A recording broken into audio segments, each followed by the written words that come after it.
Hello everyone, welcome to Anushruti art zone. ನಿಮ್ಮ ಹತ್ರನೂ ಈ ರೀತಿಯ ಹಳೆಯದಾದ ಮೆಟಲ್ ಬಳೆಗಳು ಇದೆನಾ? ಗಾಜಿನ ಬಳೆಗಳಾದರೆ ಯೂಸ್ ಮಾಡಿ ನಡುವೆ ಯಾವಾಗಾದರೂ ಒಡೆದು ಹೋಗಿಬಿಡುತ್ತೆ. ಆದರೆ ಮೆಟಲ್ ಬಳೆಗಳು ಹಾಗಾಗೋದಿಲ್ಲ. ಇಂತಹ ಬಳೆಗಳು ಒಡೆಯೋದಂತೂ ಇಲ್ಲ, ಆದರೆ ಬಣ್ಣ ಮಾಸ್ಬಿಟ್ಟಿರುತ್ತೆ ಅಲ್ವಾ? ಇದನ್ನು ಹಾಗೆ ಸುಮ್ಮನೆ ಬಿಸಾಕೋದ್ರ ಬದಲಿಗೆ ಮತ್ತೆ ಯಾವ ರೀತಿ ಉಪಯೋಗ ಮಾಡ್ಕೋಬಹುದು ಬನ್ನಿ ಈಗ ತೋರಿಸ್ತೀನಿ. ಮೊದಲಿಗೆ ಒಂದು ಸೆಲ್ಲೋ ಟೇಪ್ನ ತಗೊಳ್ಳಿ. ಟ್ರಾನ್ಸ್ಪರೆಂಟ್ ಇರೋದಾದರೆ ಒಳ್ಳೆಯದು. ಅದನ್ನು ಇಷ್ಟು ಉದ್ದಕ್ಕೆ ಕಟ್ ಮಾಡ್ಕೊಂಡ್ಬಿಟ್ಟು ಒಂದು ಬಳೆಗೂ ಇನ್ನೊಂದು ಬಳೆಗೂ ಈ ತರಹ ಸೇರಿಸಿ ಸುತ್ಕೋಬೇಕು. ನೋಡಿ, ವಿಡಿಯೋ ನೋಡ್ತಾ ಇದ್ದರೆ ನಿಮಗೆ ಕರೆಕ್ಟಾಗಿ ಗೊತ್ತಾಗುತ್ತೆ ಯಾವ ರೀತಿ ಸುತ್ತಬೇಕು ಅಂತ. ಒಂದಕ್ಕೊಂದು ಪಕ್ಕಕ್ಕೆ ಜೋಡಿಸಿದ ರೀತಿಯಲ್ಲಿ ಅದು ಬರಬೇಕು. ಕ್ಲಿಯರ್ ಟೇಪ್ ಆದರೆ ಅಂಟಿಸಿದ ನಂತರ ಟೇಪ್ ಕಾಣೋದಿಲ್ಲ, ಹಾಗಾಗಿ ಅಂಥದ್ದೇ ಬಳಸೋದು ಒಳ್ಳೆಯದು. ನೋಡಿ, ಈಗ ಎರಡು ಬಳೆನ ಸೇರಿಸಿದಾಯ್ತಲ್ವ, ಅದರ ಜೊತೆಗೆ ಮತ್ತೊಂದನ್ನು ಸೇರಿಸ್ತಾ ಇದ್ದೀನಿ. ಈ ತರಹ ನೀವು ಎಷ್ಟು ಬೇಕಾದರೂ ಸೇರಿಸ್ತಾ ಹೋಗ್ಬೋದು. 2, 4, 5. ನಾನಿಲ್ಲಿ 4 ಬಳೆಗಳನ್ನು ಮಾತ್ರ ಉಪಯೋಗಿಸಿದ್ದೀನಿ. ಹಳೆಯ ಬಳೆಗಳಿಂದ ಹಲವಾರು ರೀತಿಯ ಉಪಯೋಗಗಳನ್ನು ನಾವು ಈ ಹಿಂದೆನೇ ವಿಡಿಯೋದಲ್ಲಿ ತೋರಿಸಿದ್ದೀವಿ. ನಮ್ಮ ಚಾನಲ್ನಲ್ಲಿ ನೀವು ಯಾವುದನ್ನಾದರೂ ನೋಡಿರಲಿಲ್ಲ ಅಂದರೆ ಒಮ್ಮೆ ಪ್ಲೇಲಿಸ್ಟ್ನ ಚೆಕ್ ಮಾಡಿ ನೋಡಿ. ನೋಡಿ, ಈಗ 4 ಬಳೆಗಳು ಹೇಗೆ ಒಂದಕ್ಕೊಂದು ಜಾಯಿಂಟ್ ಆಯಿತು ಅಲ್ವಾ? ಹಾಗೆಯೇ ಹೇಗೆ ಅಂಟಿಸಿದ್ದೀವಿ ಅಂತ ಕೂಡ ಕಾಣೋದಿಲ್ಲ. ಈಗ ಇದನ್ನು ಏನು ಮಾಡೋದು ಅಂತ ಯೋಚನೆ ಮಾಡ್ತಾ ಇದ್ದೀರಾ? ಬನ್ನಿ ನೋಡೋಣ. ಈ ತರಹ ಗೋಡೆಗೆ ಒಂದು ಪುಷ್ ಪಿನ್ ಹಾಕಿ ಅದಕ್ಕೆ ಈ ಅಂಟಿಸಿರುವಂತಹ ಬಳೆಗಳನ್ನು ನೇತು ಹಾಕಬೇಕು. ಈಗ ಇದರಲ್ಲಿ ನೀವು ದಿನ ಬಳಸುವಂತಹ ಕ್ಲಚ್ಗಳಾಗಿರಬಹುದು, ಹೇರ್ ಕ್ಲಿಪ್ಗಳು, ಹಾಗೆಯೇ ಹೇರ್ ಬ್ಯಾಂಡ್, ಇಂಥವುಗಳನ್ನೆಲ್ಲ ನೋಡಿ ಈ ರೀತಿ ಸಿಗಿಸ್ತಾ ಹೋಗಬಹುದು. ಮಕ್ಕಳು ಹೇರ್ ಬ್ಯಾಂಡ್ಗಳನ್ನು ಎಲ್ಲೆಂದರಲ್ಲಿ ಹಾಕಿಬಿಡ್ತಾರೆ, ಮತ್ತೆ ಬೆಳಗ್ಗೆ ಸ್ಕೂಲ್ಗೆ ಹೋಗೋವಾಗ ಹುಡುಕಾಡುವಂತಾಗುತ್ತೆ. ಅದರ ಬದಲಿಗೆ ಈ ರೀತಿ ನೀವು ಇಟ್ಕೊಂಡು ಬಿಟ್ಟರೆ ನೋಡಿ ಬೇಗನೆ ಗೊತ್ತಾಗುತ್ತೆ, ಅಲ್ಲದೆ ಅವರೇನೆ ತಗೊಂಡು ಹಾಕ್ಕೋಬಹುದು. ಮಕ್ಕಳಷ್ಟೇ ಅಲ್ಲ, ನಾವು ಕೂಡ ಬಾಚಿಕೊಳ್ಳುವಾಗ ಒಂದು ಕೈಯಲ್ಲಿ ಕೂದಲು ಹಿಡ್ಕೊಂಡು ಕ್ಲಿಪ್ಗೆ ಹುಡುಕಾಡ್ತೀವಿ ಅಲ್ವಾ? ಆಗ ಈ ಐಡಿಯಾ ಉಪಯೋಗಕ್ಕೆ ಬರುತ್ತೆ. ನೋಡಿ, ಈ ತರಹ ನೀವು ರೂಮ್ನಲ್ಲಿ ಕನ್ನಡಿ ಪಕ್ಕ ಹಾಕಬಹುದು ಅಥವಾ ಬಾತ್ರೂಮ್ನಲ್ಲಿ ಕೂಡ ಹಾಕಬಹುದು. ಇದು ಒಂದು ಐಡಿಯಾ ಆಯಿತು. ಇದರಲ್ಲೇ ಈಗ ಇನ್ನೊಂದು ಐಡಿಯಾ ತೋರಿಸ್ತೀನಿ ಬನ್ನಿ. ಈ ಬಳೆಗಳನ್ನು ಈ ರೀತಿ ಉದ್ದಕ್ಕೆ ಹಾಕೋ ಬದಲಿಗೆ ಇನ್ನೊಂದು ಪುಷ್ ಪಿನ್ನ ಸಹಾಯದಿಂದ ಅಡ್ಡವಾಗಿ ಹಾಕಬೇಕು. ಈಗ ನೋಡಿ, ಇದಕ್ಕೆ ನಮ್ಮ ಹ್ಯಾಂಗಿಂಗ್ಸ್ಗಳನ್ನು ಹಾಕಿ ಇಡಬಹುದು. ಕೆಲವರಿಗೆ ಪ್ರತಿನಿತ್ಯ ಇಯರಿಂಗ್ಗಳನ್ನು ಚೇಂಜ್ ಮಾಡೋ ಅಭ್ಯಾಸ ಇರುತ್ತೆ. ಅದು ಅಲ್ಲದೆ ಈ ಹ್ಯಾಂಗಿಂಗ್ಗಳನ್ನು ಬಾಕ್ಸ್ನಲ್ಲಿ ಹಾಕಿ ಇಟ್ಟರೆ ಅದರ ಪೇರ್ ಹುಡುಕೋದು ಕೂಡ ಕಷ್ಟನೇ. ಅದರ ಬದಲಿಗೆ ನೋಡಿ, ಈ ತರಹ ನೀವು ಒಂದ್ರ ಪಕ್ಕ ಒಂದು ಹ್ಯಾಂಗ್ ಮಾಡ್ತಾ ಹೋದರೆ ಹಾಕ್ಕೊಳ್ಳೋವಾಗ ಬೇಗನೆ ಸಿಗುತ್ತೆ. ನೋಡಿ, ಈ ತರಹ ನೀವು ಡ್ರೆಸ್ಸಿಂಗ್ ಟೇಬಲ್ ಹತ್ರ ಹಾಕಿಡ್ಕೋಬಹುದು. ಪ್ರತಿನಿತ್ಯ ಬೆಳಗ್ಗೆ ಬೇಗನೆ ಕೆಲಸ ಆಗುತ್ತೆ. ಐಡಿಯಾ ಚೆನ್ನಾಗಿದೆ ಅಲ್ವಾ? 4 ಬಳೆಗಳಲ್ಲಿ ಎಷ್ಟೊಂದು ಹ್ಯಾಂಗಿಂಗ್ಸ್ಗಳು ಹಿಡಿಸ್ಬಿಡುತ್ತೆ. ಇದರಲ್ಲಿ ನಿಮಗೆ ಇನ್ನೂ ಒಂದು ಐಡಿಯಾ ತೋರಿಸ್ತಾ ಇದ್ದೀನಿ. ನೋಡಿ, ಈ ಬಳೆಗಳ ಒಳಗೆ ಸ್ಟೋಲ್ಗಳನ್ನು ಅಥವಾ ಸ್ಕಾರ್ಫ್ಗಳನ್ನು ಕೂಡ ಸೇರಿಸಿ ಇಟ್ಕೋಬಹುದು. ಈ ರೀತಿ ಸಿಗಿಸ್ಕೊಂಡ್ಬಿಟ್ಟು ಇದನ್ನು ವಾರ್ಡ್ರೋಬ್ನ ಬಾಗಿಲಿಗೆ ಫಿಕ್ಸ್ ಮಾಡ್ಕೋಬಹುದು. ನಾನಿಲ್ಲಿ ಹಳೆಯದಾದ ಮೆಟಲ್ ಬಳೆಗಳನ್ನು ತಗೊಂಡಿದ್ದೀನಿ. ನೋಡಿ, ಸ್ವಲ್ಪವೇ ಡೊಂಕಾಗಿ ಹೋಗಿದೆ.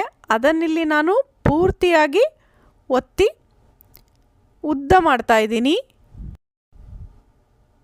ಮೊದಲಿಗೆ ಬಳೆನ ಈ ತರಹ ಪೂರ್ತಿಯಾಗಿ ಉದ್ದವಾಗಿ ಮಾಡ್ಕೊಂಡ್ಬಿಟ್ಟು ಆ ನಂತರ ಎಸ್ ಶೇಪ್ನಲ್ಲಿ ಇದನ್ನು ಬೆಂಡ್ ಮಾಡಬೇಕು. ಸಾಮಾನ್ಯವಾಗಿ ಇದು ಕೈನಲ್ಲೇ ಮಾಡೋದಕ್ಕೆ ಆಗುತ್ತೆ. ಹಾಗಿದ್ದು ನಿಮಗೆ ಕೈನಲ್ಲಿ ಸರಿಯಾಗಿ ಬೆಂಡ್ ಆಗಲಿಲ್ಲ ಅಂದರೆ ನೀವು ಕಟ್ಟಿಂಗ್ ಪ್ಲೇಯರನ್ನು ಬಳಸಬಹುದು. ಇದರಿಂದ ಅಂತೂ ತುಂಬಾ ಸುಲಭವಾಗಿ ಬಳೆಗಳು ಬೆಂಡ್ ಆಗುತ್ತೆ. ನೋಡಿ, ಇಲ್ಲಿ ಎಸ್ ಆಕಾರದಲ್ಲಿ ಬಳೆನ ಬೆಂಡ್ ಮಾಡ್ಕೊಂಡಿದ್ದೀನಿ. ಇದೇ ರೀತಿಯಾಗಿ ಎಲ್ಲ ಬಳೆಗಳನ್ನು ಬೆಂಡ್ ಮಾಡಬೇಕು. ನಾನಿಲ್ಲಿ ಕೇವಲ 4 ಬಳೆಗಳನ್ನು ತಗೊಂಡಿದ್ದೀನಿ. ನೀವು ಬೇಕಾದರೆ ಇನ್ನೂ ಜಾಸ್ತಿ ಬಳೆಗಳನ್ನು ಉಪಯೋಗಿಸಬಹುದು.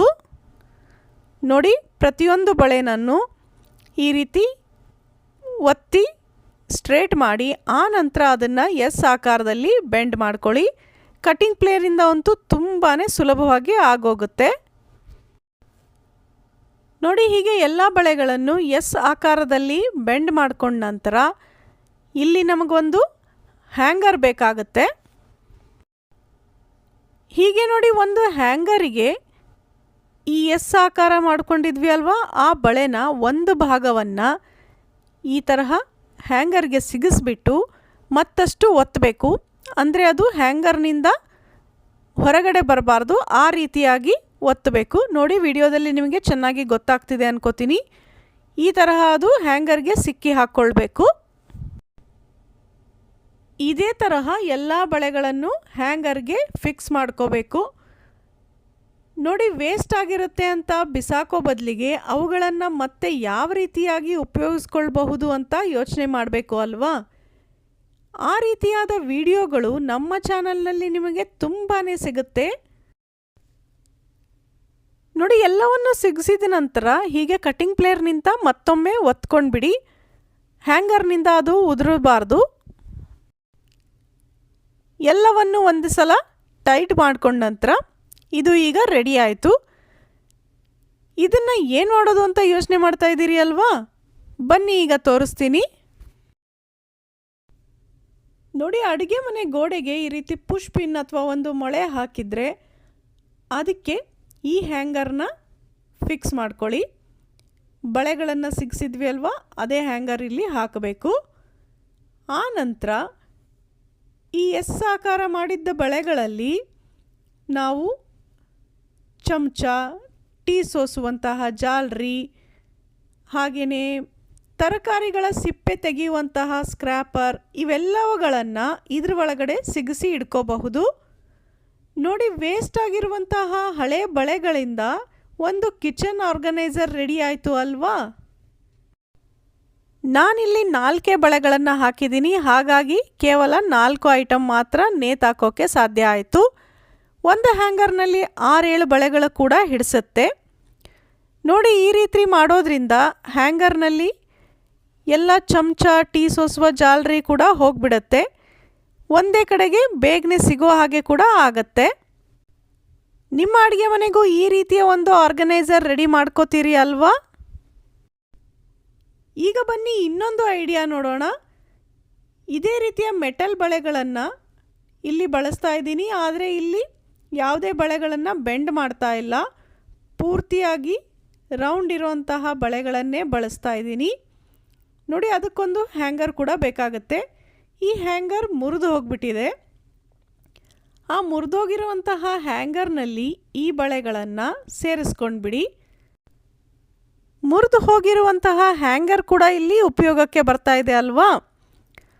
ನೋಡಿ, ಹೀಗೆ ಎಲ್ಲ ಬಳೆಗಳನ್ನು ಹ್ಯಾಂಗರ್ ಒಳಗಡೆ ಸೇರಿಸಿದ ನಂತರ ಇದನ್ನು ಏನು ಮಾಡಬಹುದು ಬನ್ನಿ ನೋಡೋಣ.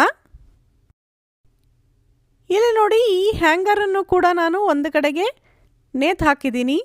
ಈಗ ಈ ಬಳೆಗಳ ಒಳಗೆ ನಮ್ಮ ದುಪ್ಪಟ್ಟಗಳನ್ನು ಸಿಗಿಸಿ ಇಡಬಹುದು. ನೋಡಿ, ಒಂದೊಂದು ಬಳೆ ಒಳಗಡೆ ಒಂದೊಂದು ದುಪ್ಪಟ್ಟ ಕರೆಕ್ಟಾಗಿ ಫಿಕ್ಸ್ ಆಗುತ್ತೆ. ಒಂದರ ಪಕ್ಕ ಒಂದು ಪೂರ್ತಿಯಾಗಿ ಕಾಣೋ ಥರ ಇರೋದ್ರಿಂದ ಉಪಯೋಗಿಸೋವಾಗ ಯಾವುದು ಬೇಕು ಅಂತ ತೆಗೆದುಕೊಳ್ಳೋದಕ್ಕೂ ಸುಲಭ ಆಗುತ್ತೆ ಅಲ್ವಾ. ನೋಡಿದ್ರಲ್ಲ ಫ್ರೆಂಡ್ಸ್, ವೇಸ್ಟ್ ಅಂತ ಬಿಸಾಕುವ ಹಳೆಯ ಬಳೆಗಳನ್ನು ಹೇಗೆ ಮತ್ತೆ ಉಪಯೋಗಿಸ್ಕೊಳ್ಬಹುದು ಅಂತ. ಈ ಎಲ್ಲ ಐಡಿಯಾಗಳು ನಿಮಗೂ ತುಂಬಾ ಇಷ್ಟ ಆಗಿರುತ್ತೆ ಅಲ್ವಾ. ಹಾಗಿದ್ರೆ ವಿಡಿಯೋನ ಲೈಕ್ ಮಾಡೋದನ್ನು ಮರಿಬೇಡಿ. ಹಾಗೆಯೇ ಬೇರೆಯವ್ರ ಜೊತೆ ಶೇರ್ ಕೂಡ ಮಾಡಿ. ನೀವಿನ್ನೂ ನಮ್ಮ ಚಾನಲ್ನ ಸಬ್ಸ್ಕ್ರೈಬ್ ಮಾಡಿರಲಿಲ್ಲ ಅಂದರೆ ಪ್ಲೀಸ್ ಈಗಲೇ ಸಬ್ಸ್ಕ್ರೈಬ್ ಮಾಡಿ. ಜೊತೆಗೆ ಬೆಲ್ ಬಟನ್ನ ಪ್ರೆಸ್ ಮಾಡೋದ್ರಿಂದ ನಿಮಗೆ ವಿಡಿಯೋಗಳು ಬೇಗನೆ ಸಿಗುತ್ತೆ. ಮತ್ತೆ ಸಿಗೋಣ ಇನ್ನೊಂದು ಇಂಟ್ರೆಸ್ಟಿಂಗ್ ವಿಡಿಯೋ ಜೊತೆ. ಧನ್ಯವಾದಗಳು.